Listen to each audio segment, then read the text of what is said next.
মাঝে মধ্যে আমার সব ফালায়া কোথাও চলে যেতে ইচ্ছা করে। বদ্ধ দরজার ওপাশ থেকে বাড়ির কেউ বারবার ডাকলেও সাড়া দিতে ইচ্ছা করে না।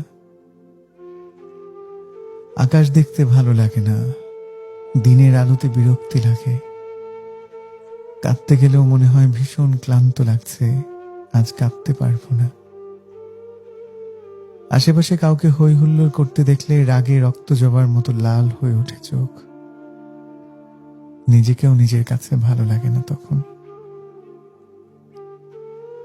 এমন সময়গুলোতে আমার সব ছেড়ে ছুড়ে কোথাও চলে যেতে ইচ্ছে করে। আবার মাঝে মধ্যে ভীষণ আপন একমাত্র নিজের মানুষের কাছে গিয়ে চুপচাপ বসে থাকতে ইচ্ছে করে, বিনা বাক্যে।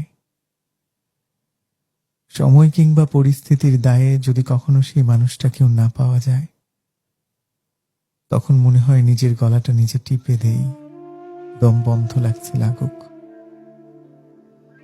থম মেরে বসে থাকার ঘন্টার পর ঘন্টা পেরিয়ে যাক, তবুও উঠে দাঁড়িয়ে নিজেকে একটু গুছিয়ে নিয়ে স্বাভাবিক হতে কি ভীষণ ক্লান্ত লাগে। এমন ভয়ঙ্কর একলা লাগার ক্ষণে মৃত্যুকে সবচেয়ে বেশি আপন মনে হয় আমার।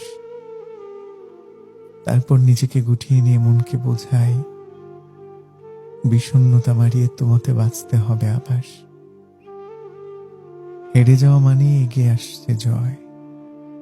উঠে দাঁড়াও জীবন তোমার, কিসের এত ভয়। হেরে যাওয়া মানেই এগিয়ে আসছে জয়। উঠে দাঁড়াও জীবন তোমার, কিসের এত ভয়।